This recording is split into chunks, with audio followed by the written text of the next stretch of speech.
from MLU headquarters in Philadelphia, this is Cleats and Cufflinks. And welcome to Cleats and Cufflinks. I'm Nick Darling, here as always with Dusty Rhodes. Dusty, we've done it. Done what? We've completed the regular season of Oh. 2016 Major League Ultimate Competition. Oh, Here we are so we have. on the other side. Which means, just like every other week, we have 2 games this weekend to prepare for. Yeah. It hasn't really Okay. changed much in our lives. So that's why I was trying to at this figure out point. what we were on the other side of as Yeah. you began to It feels- salute us for something. We've accomplished. We've accomplished not really all that much. Not entirely too much. But we're here today, and we're gonna talk about what happened last week. We're gonna talk about what happened this regular season, and then we're gonna talk about what is to come. Yeah. The post. The future. Season. The future, if you will. We are going to do this while recognizing one of our other sponsors who we haven't recognized before. Woohoo! Little change of angle, change of pace. This is a sponsor from out in Portland, partner of the Portland Stags, brought to us by... Hand delivered.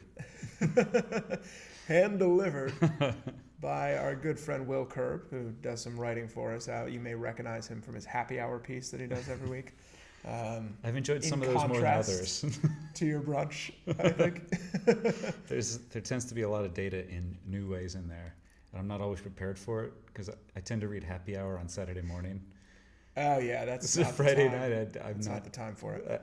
That's not what I'm doing. I'm usually finishing up the finishing touches on the brunch for the next day, and I don't want to get distracted. Yep. So then when I Yep. wake up, I check for last night's happy hour, like the remnants of a party. Well, he's also on the West Coast, so his happy hour is well into my evening. This is actually a problem that I've had with lots of podcasts, because lots of Ah. people who record things are on the West Coast, and then I'm like, Yep.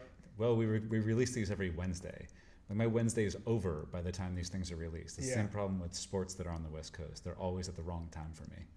I'm in the same boat. I actually, sports for me, I love the Premier League. That's perfect. I get up in the morning, 8 o'clock. I have some breakfast. Absolutely. I watch me some sports. This is so It's the a good best way to start sporting the day. experiences that I've had were all in Hawaii, because Yeah. you can this is back when I was an NFL fan. I'm pretty much through with the NFL and probably all the rest of football as well. I would watch the playoff games on Saturday and Sunday morning at like 8 a.m. It was great. That is great. Pre-game shows start at like 4 a.m. Yeah, I think a lot of listeners out there probably hate this concept, but this is you get older, this becomes your world. And that's the whole thing. I was watching NBA games during the middle of the day. It was great. They were so late during this playoff. Yes. I can't, I want to watch these games, but... Got to move west. Yeah. It's the only solution. Move west. It's the same, like the World Games for World Ultimate and Guts Championships are happening right now. And they're at the right time for me because they're in the morning. The first game starts at 7:30 or something, but I'm busy with Frisbee, so I can't watch the Frisbee. Yeah, we have done that to you. I feel like I am in some way responsible for at least some of that. So, and if MLU wasn't going on right now, I would be watching the World Ultimate and Guts Championships first, and then watch the Euros, and then watch the Copa America next every day. Well, I don't have time for any of that. No, I haven't seen any of the Euros this year. We're in the wrong part of our season to go do that. But we did just watch the last goal of the Iceland-Austria game, where the Icelandic play-by-play guy literally loses his mind. He may have eventually recovered afterward, picked his brain up from wherever it went to, but I just listened to it from across the room as I was jotting down some more statistics here, and that I've never heard anything like. Admittedly, I don't speak the language, so maybe it sounds like that a lot of the time. Maybe that's what they do, but to me it sounded like 23-year-olds meeting Elmo for the first time. It was just a complete... The mind went... The mouth kept going. I was thinking it was more high-pitched noises came out. It was like something bad happening to a small animal. Also a little of that, but it was amazing. You could tell, because Iceland beating Austria is insane. They won their group, and Portugal was in that group. Like Ronaldo's still if sad. you don't follow it, that's insanity. Iceland has I think 20% of the population is on the team. Didn't we take one of their best players? Yeah, I believe we did. He was playing in the Or no, he was thinking about. He was thinking about it. We ended up with the Norwegian player, I think. Yeah. Mix Diskerud. Diskerud. Yeah, good player. Yeah. Good player. Solid. Great name. There's some solid soccer names out there in the world generally. We could fall down that rabbit But hole. without going down it too far, we just have to acknowledge that Cristiano Ronaldo, it pretty much is perfectly named and perfectly built for exactly who he is, which is like the most popular human on the planet. Yep, he is all those things. We looked into getting him to tweet about Ultimate and how much that would cost. They don't put a number on it. It's like a Yelp review. And there were more dollar signs, like like $7 signs. Well, you're gonna reach 7 million followers. You'll reach all of the people. It's absurd. Through his network, yeah. We went off. Well, anyway, let's talk. We're recognizing a new sponsor, Basecamp. Basecamp Yes. Brewing out of Portland, brought to us by Will Curb. Thank you, Will. Very nice. I didn't know they had bottles. I've only been to the bottles might be a strong word for this. It's. I think it might be a weak word for it.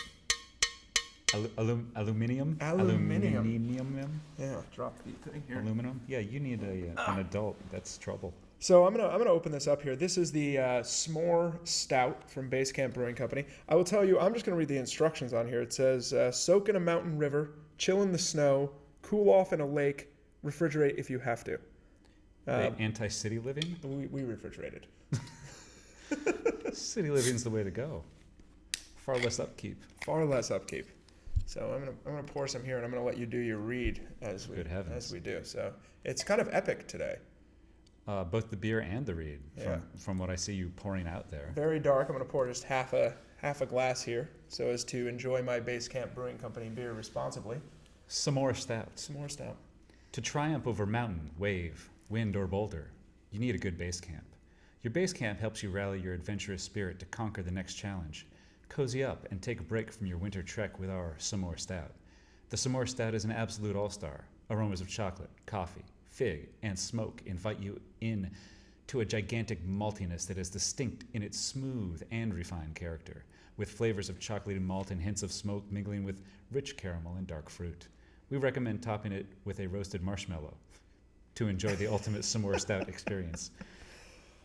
Did you bring a roasted marshmallow? Do we have a campfire in the office? I'm gonna say that that was the longest bottle read you've ever. It certainly is. I lost my way there because I was expecting the into to be to be one word instead of two words. They got Struck me. Yeah, it's the same way that. That's a style guide thing. That's not. It's not even a grammar question. That's just a matter of style. Cheers.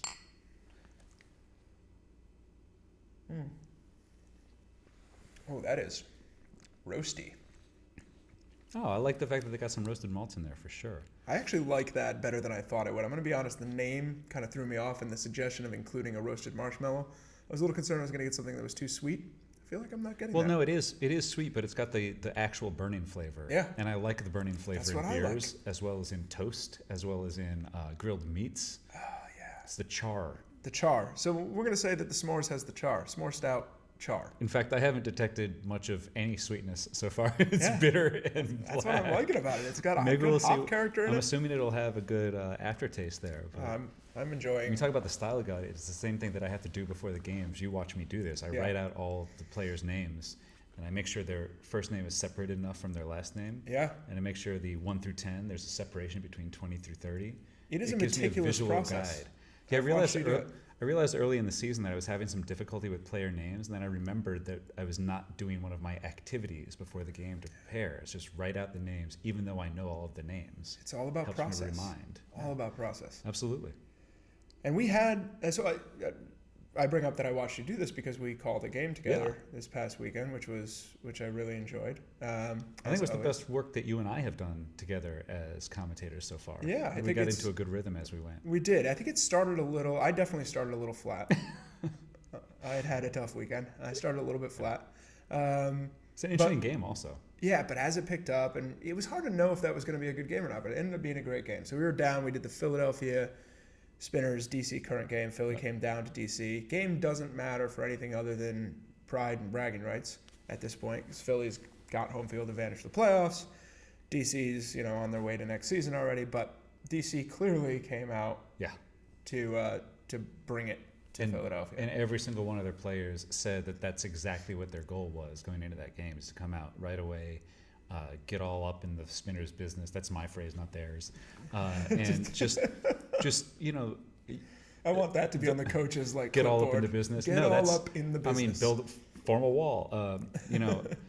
It's that matter of you are still playing for something because they're all competitors, and you could tell it was more about the way that they were saying it than the specific words that they believed they could do it, and it was just a matter of showing that both to their opponents and to themselves. And for a lot of the game, it looked like that was true.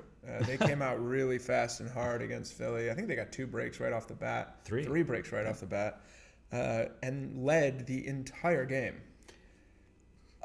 With one notable exception.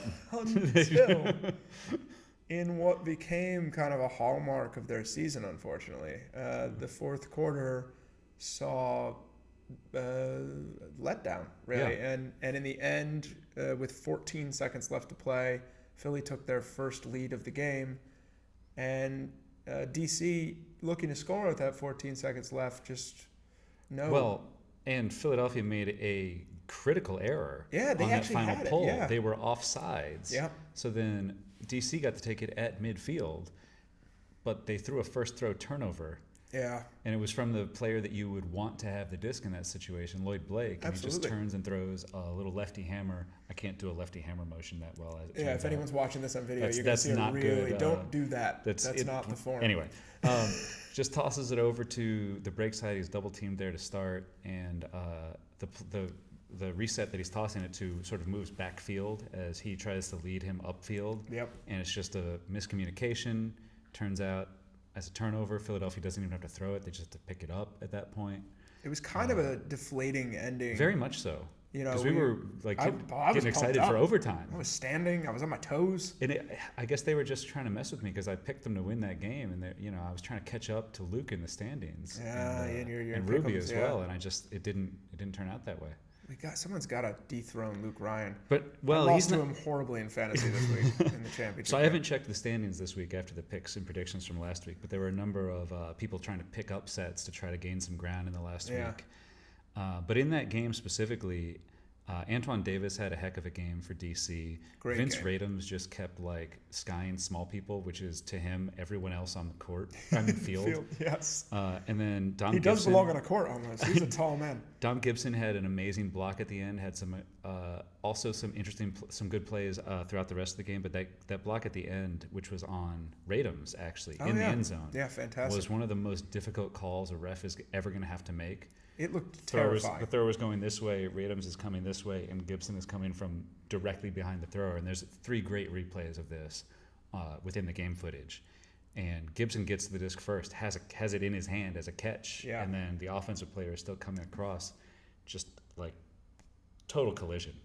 From a technical standpoint, the fact that he gets to the disc first, that he catches it, sort of takes him off the hook for a foul, unless the play is inherently dangerous, in which case he's still in the running for a flagrant foul.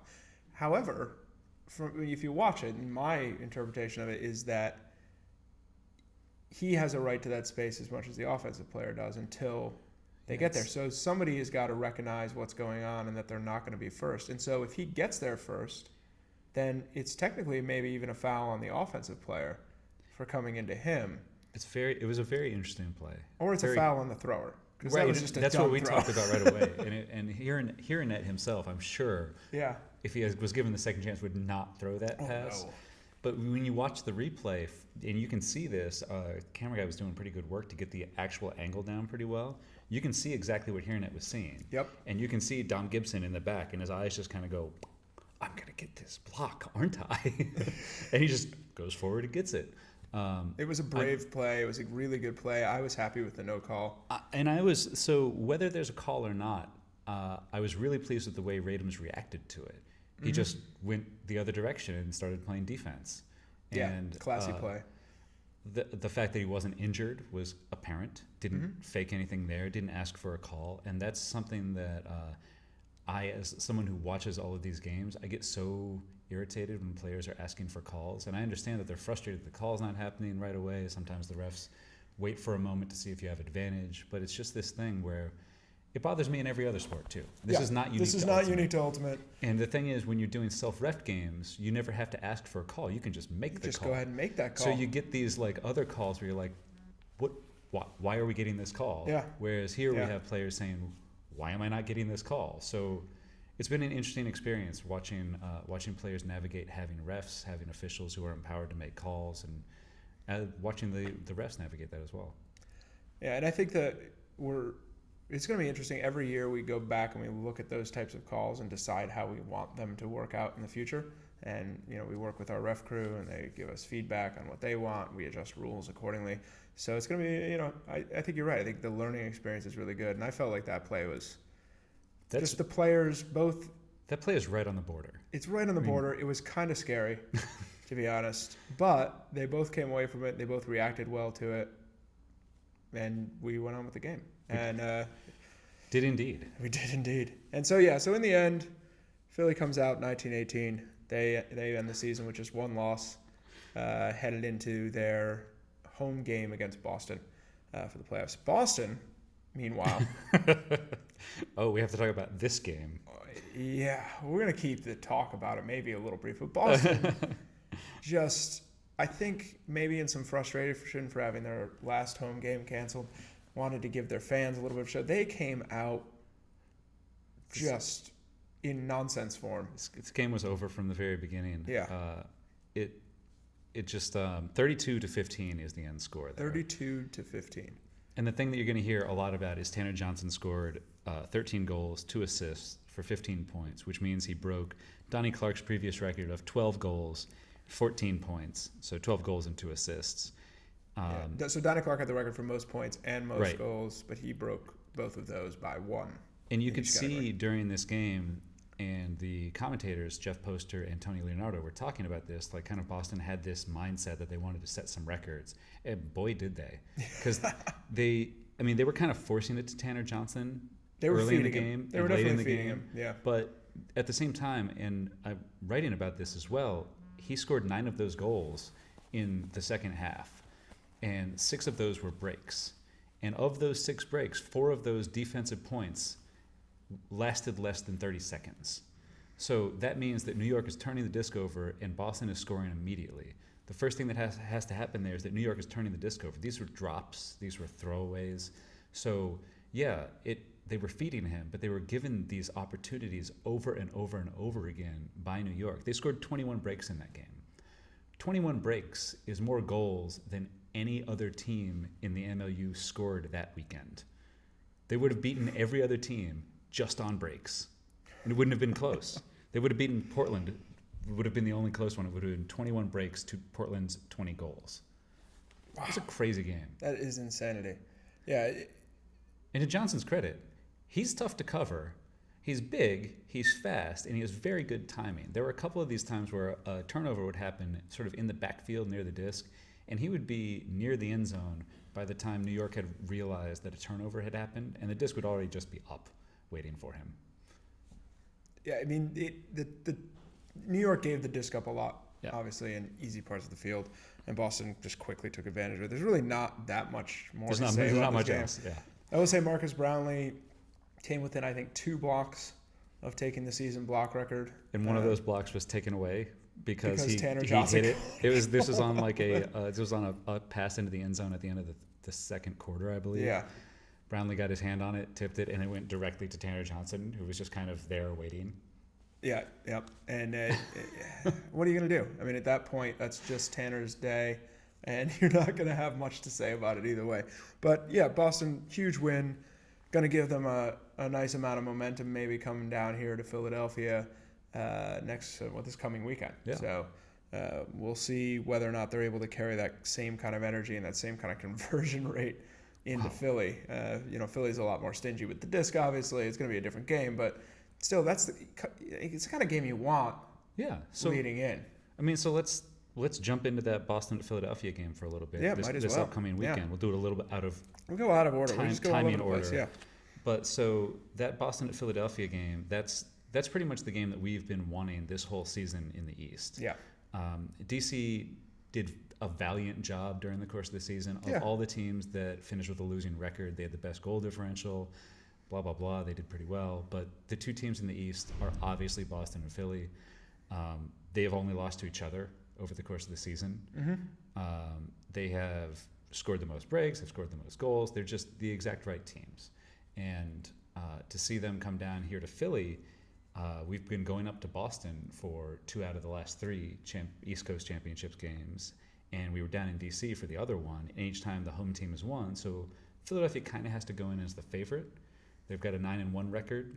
Boston has a either 7-2 record or 8-2 record, depending on how we want to count this thing. I'm still a little grumpy about giving two teams wins. We're aware of the grumpiness. But that's going to be on Sunday at 3 p.m., noon Pacific, I believe. Noon Pacific. And it's going to be a rematch of last year's East Coast Championship game. Yeah, out at Germantown Academy. East Conference, yeah. Germantown Academy, where Philadelphia's had all of their games this season. All their home games have been there this season, so they've actually built up a kind of a local audience to go along with their traditional audience. I saw a lot of people out there from the local community last time, so we're seeing some traction out there, which is great. It's easy to get to. It's easy to get to. You can get there by car. It's right off of 276 and 476, right at that intersection. You can also get there by train. You can get there by train. I can't remember which line it is, but I think it's the Lansdale-Doylestown line. That sounds right. The stop is less than a mile. Yeah, short walk. That's the way I've gotten up there a couple times. I really like the venue there as well, except we've had some wind. It's tough from a production standpoint. Well, I mean, a couple of those games were extraordinarily windy. The last game there was insanity. So hopefully it won't be that level wind, but I like a little bit of wind in the games. So we'll definitely have some wind. I think that stadium is just prone to it anyway. So we're gonna get some wind. Hopefully not 30-mile-an-hour gusts though. And so they played last year in this East Coast Eastern Conference Championship, and it was 21-16. Boston won. That was up in Medford. Boston got 5 breaks. Philadelphia got 2 breaks. Philadelphia really didn't show up in that game. I'll give a shout to Billy Sickles, who was the Philadelphia player who I felt showed up most in that game. 2 goals, 2 assists, 4 blocks. Led the team in blocks. Was on the O-line.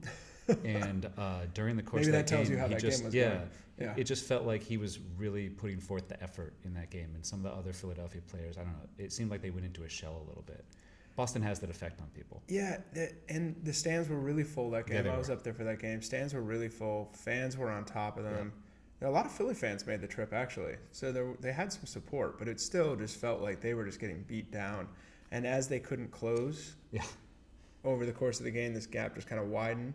And then you can see, if you look at that little graph on the box score, like they just tail off at the end. Like, it's like Philly just kind of was like, we're not going to win this thing. Boston wins it and then goes on to win the championship. Yeah. Boston turned into a good team that year. And this year, as we talk about over and over again, they've done better as the season has gone on. Yep. And everybody who watches them, as well as their team, is kind of recognizes that they haven't had their full complement of players against Philadelphia thus far this year. We should see a near full complement of players from Boston in this game. So, it's the playoffs. There's no excuses anymore.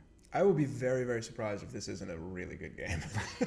Well, now that you've said it, it's probably going to be terrible. You're going to put the jinx. But come out to the Germantown Academy if you're in the Philadelphia area, or, of course, watch on MLU Live, 3 p.m. on Sunday, 12 if you're on the West Coast. Some in-between number if you're in between those two things. You know your time. Or if you can go further out, up to Newfoundland. Newfoundland, yeah. You can be an hour and a half off. Yep. They have their half-time zones. I forgot about the half-time zones. You know your own time zones. Figure it out. So, all right, let's go look at the West Coast then. So Sure. We had some West Coast games this past weekend, of course. Sure. Let's talk about the battle at the bottom a little bit. The battle at the bottom, yes. It was a really interesting game. It was a really fun game between Vancouver, who went down to San Francisco. So Vancouver and San Francisco played. Literally, they went down south to San Francisco. And went down to San Francisco. Down to San Francisco. They did. So they lost to San Francisco. Vancouver lost 19-18 to close out what has been a difficult season for them, but I don't think a surprising one in a lot of ways. They really expected. They had so many young players, people that hadn't really played together that much before. So they really expected this to be kind of a building year anyway. So they get to go down to San Francisco and play. And yeah, San Francisco takes the game 19-18, but what a fun game. So the thing with that game is it opened with just sort of a we're putting it all to the test sort of throw from San Francisco. They caught the disc, swung the disc out on the first pass, and then Taylor Casino unleashes this giant inside out backhand that goes 75, 80 yards down into 3 Dogfish running deep, 2 to 3 Vancouver players, depending on if they had tripped over one of the San Francisco Dogfish on the way down.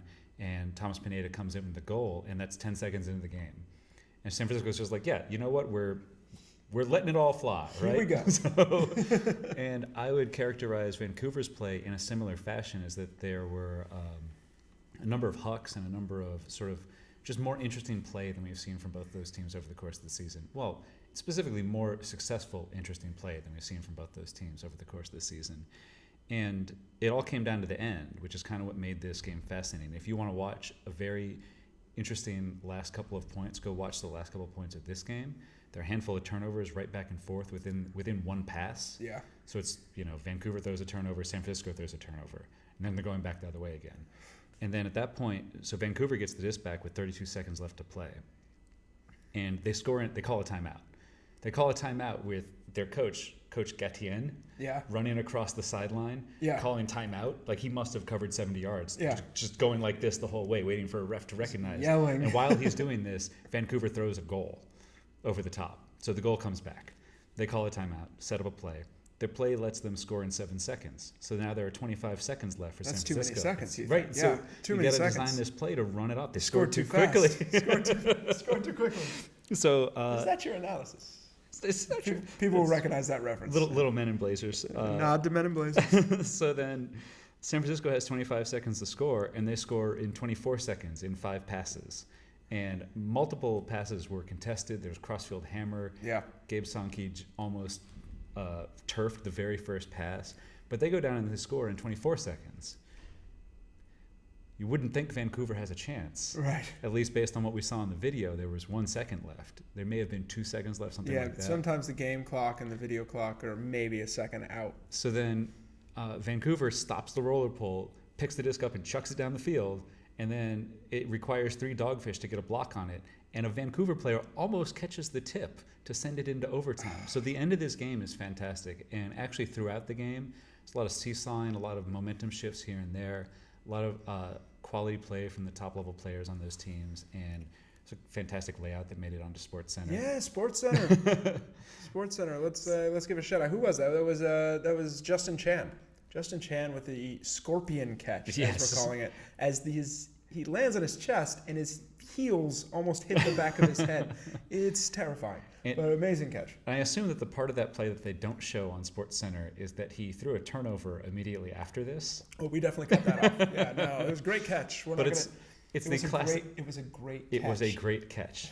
True. Classic conservation of greatness. Yeah. The heckle, I can hear it from the stands now. I'm sure someone shouted it. I used that last night when I was watching the U.S. men's national team play soccer. I said that had Bradley, any greatness? I said Bradley's he understands conservation of greatness, and he's planning something for the last 2 minutes of this game. High effort player, that Bradley. High effort. Can't mock him there. American style. So yeah, San Francisco finishes second to last. Vancouver finishes last. San Francisco has the ignominy of having an 8-game losing streak over the course of the season. Yep. Longest losing streak in MLU history. Unfortunate for them, they win the first game and the last game.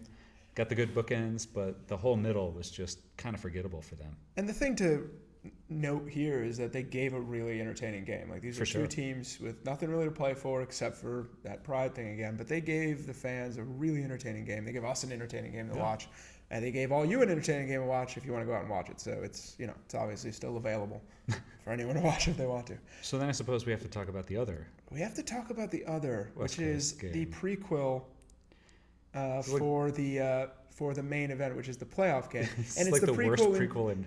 It's like the Star Wars prequels. That's how rough it is. There's a Jar Jar Binks in this game. I don't know who specifically. It may just have been all of Seattle in this specific instance. Yeah. They just so Portland wins 20-10. 20-10 in Portland at the same stadium. Seattle records 0 breaks in this game. I think this is the 6th time in MLU history that there's been a game where one team recorded 0 breaks. And they only played with 18 Rainmakers. Yep. We usually have 25, I believe, are available during 25 the is a typical roster. They were missing players for a variety of reasons. Some injury. There's a couple other players at least one. Cleats at Worlds, which is going on right now over in London. So it's a bit of a commute. And this game, it just wasn't good.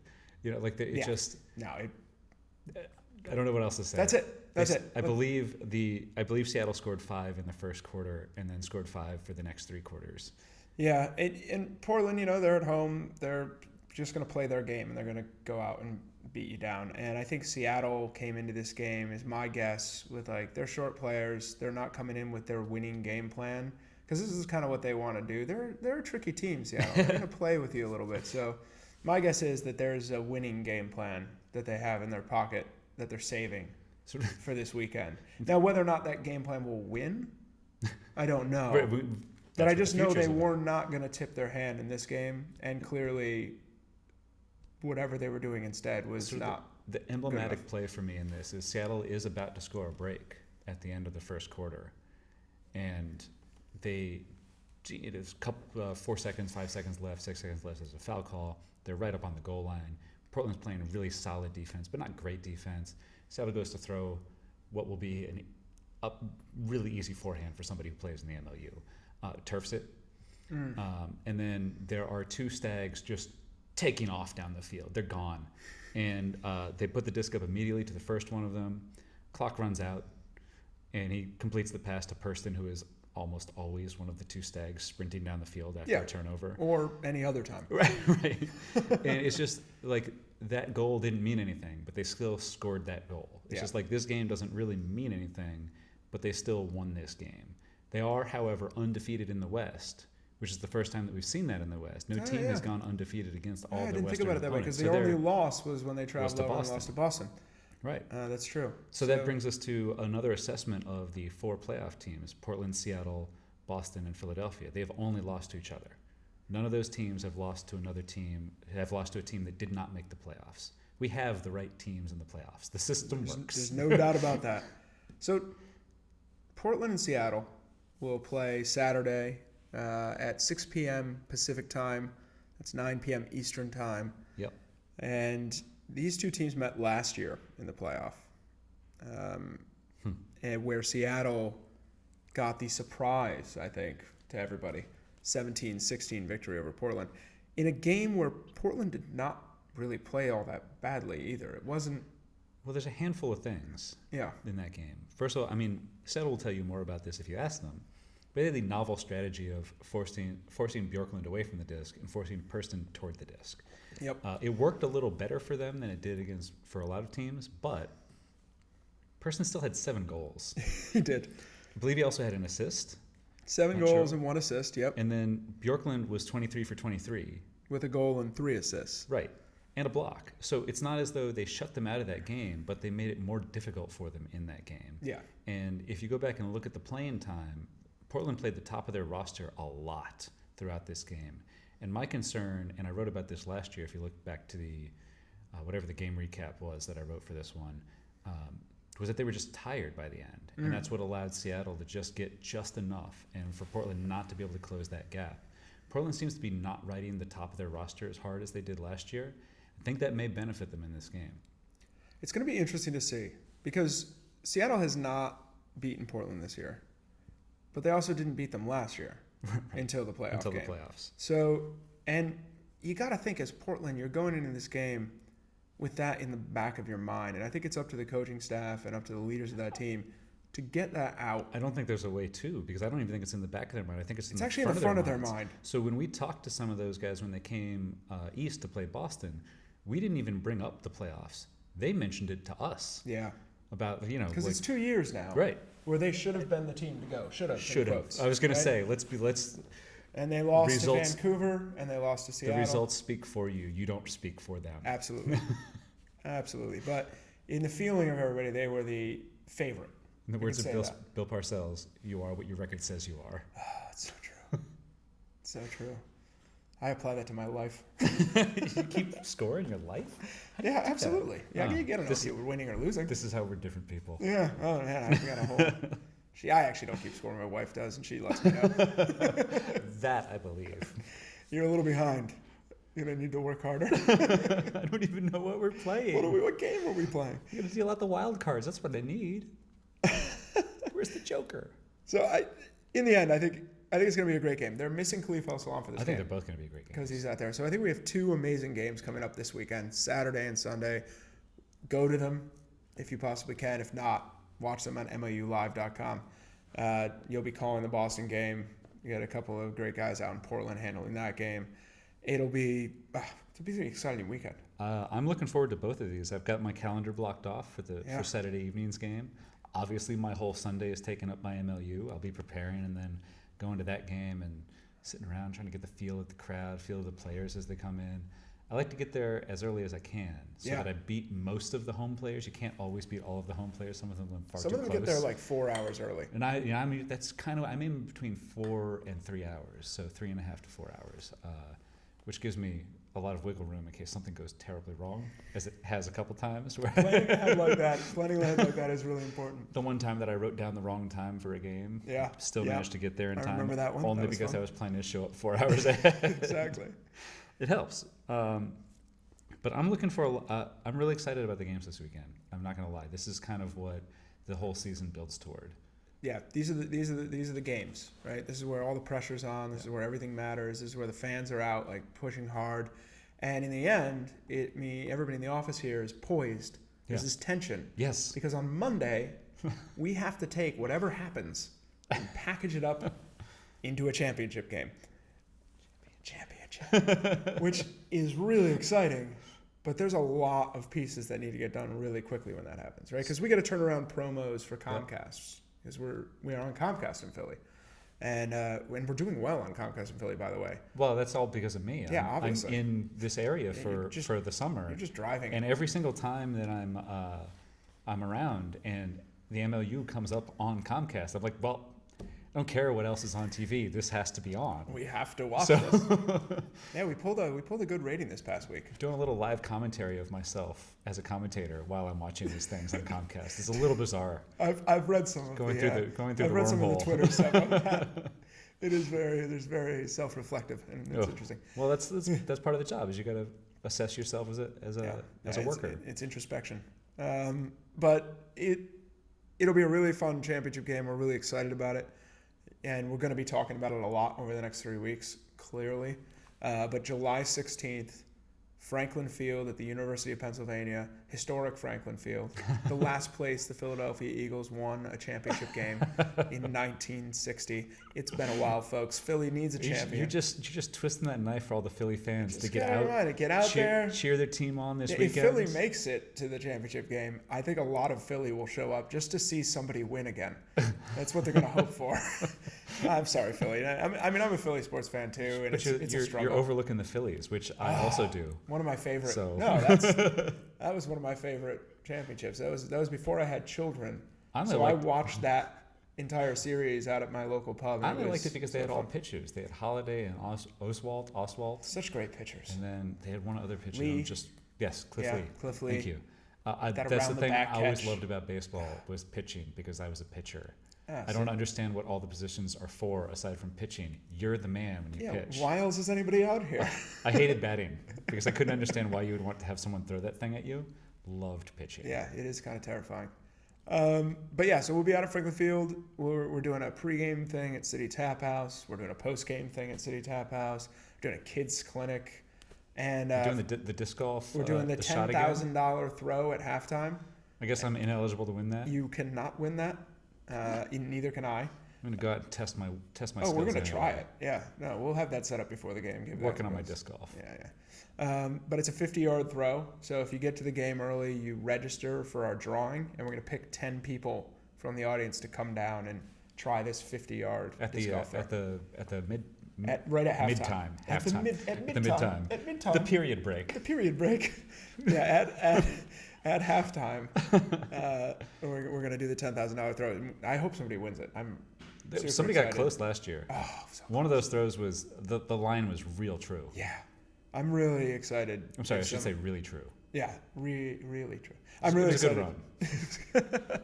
I'm really excited to have somebody win it because I want to give away $10,000.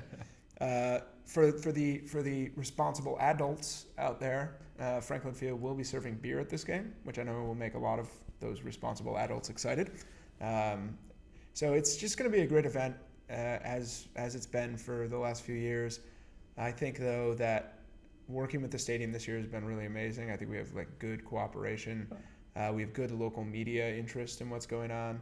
I think it's going to be really good. So come out to the game, July 16th. I'll be there. We're going to be posting some hotel specials too for those that are interested in coming in from out of town. So you don't need that. I don't think you have. Frisbee people who are like couch migrants can also find themselves places to stay, and they'll be fine. But we'll talk a lot more about that as it comes. But go to MLUchampionship.com to find out more right now.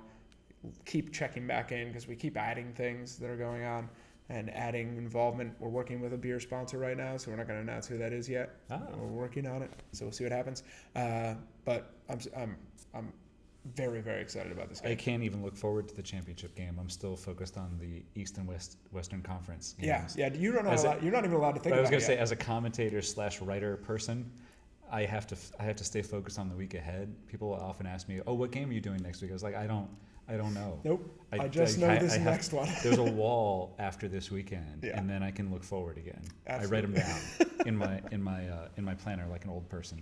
Yeah, That's apparently what I'm becoming. Speaking of, you just set me up with a nice segue. Speaking of old person, before we get out of here today, why don't you tell us about the old person shirt you have on? It's almost like I'm a professional. So this is a set spike.